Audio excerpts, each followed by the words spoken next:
about some common grammatical mistakes. In order to help you understand better, I will be explaining section by section with specific examples in order to give you a clear idea. Thank you, and I hope you enjoy my video.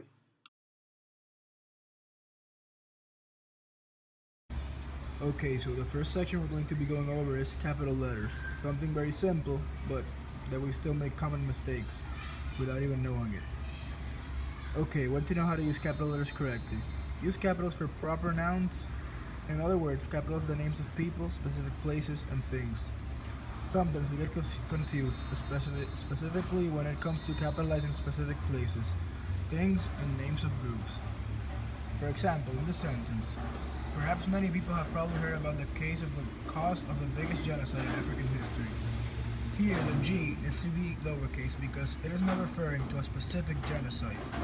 However, if we write it like this, perhaps many people have probably heard about the cause of the Rwandan genocide in Africa. Here we have to capitalize both R and G because it is actually saying Rwandan genocide, which is indeed a specific event.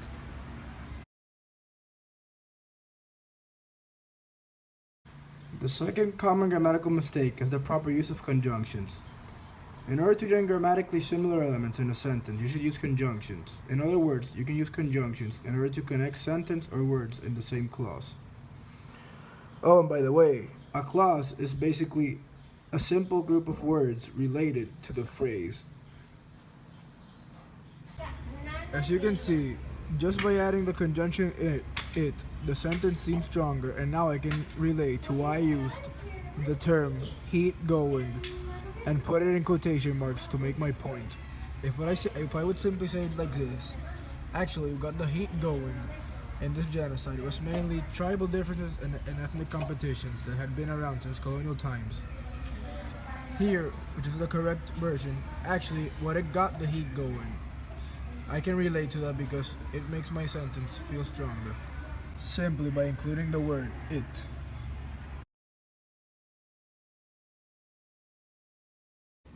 The third and most common grammatical mistake we're going to go over is comma splices. When you have two independent clauses or two phrases that make sense by themselves, you can join them together with comma splices. In order for your sentence to sound better in some cases, you can also not join these clauses by using a conjunction, but instead you can put a period in between and make two sentences. For example, the minority Tutsis, comma, who were known as a tribe that had a lot of power in Africa for many years until then, a new tribe known as the Hutus came to power by overthrowing the Tutsis in 1962. Here you can see that it's a run-on sentence. The correct way to write this sentence would be to separate this phrase and put it into two sentences. The correct way would be like this. The minority Tutsis, comma, were known as a tribe that had a lot of power in Africa for many years, period, until a new tribe known as the Hutus came to power by overthrowing the Tutsis in 1962. Here's another example of the same thing. African media and newspapers seem to not think about future consequences, comma, so they proceeded to use media to talk about the issue that was currently going on in Africa, which caught the attention of the two groups in the blink of an eye. If this period wouldn't be there to separate the sentences, it would be a mess. Clearly, I added this period so that I could separate the two sentences and form them in order for it to sound better.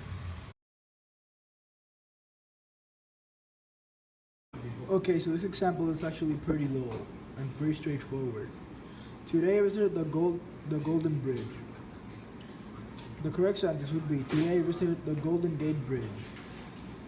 The reason you cannot capitalize Golden Bridge, but you can capitalize Golden Gate Bridge, is because Golden Bridge can be any golden bridge in the world, whereas the Golden Gate Bridge is actually a specific bridge that actually exists, so you must capitalize it.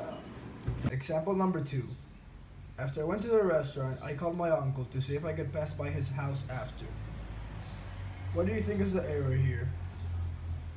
Simple. In order to fix this sentence, all we need to do is put a comma after restaurant in order to separate the two independent clauses and make them a complete sentence by joining them together. Example number 3. The sky is cloudy. It will rain tomorrow. Here you can see that if we don't include a comma after cloudy, it would be a run-on sentence and it would not sound as good as it should. In order to correct this sentence, we simply need to put a comma after cloudy in order to separate the two independent clauses. Example number 4. Mark has a good job. He never has to worry about money. Where's the error here? Simple. Mark has a good job, comma, he never has to worry about money. By including this comma, I am again separating both the independent clauses to form a concrete sentence. Last but not least, example number 5. I never win, but I keep trying. This is indeed also a run-on sentence. In order to enhance the sentence, we should put a comma after win. I never win, comma, but I keep trying.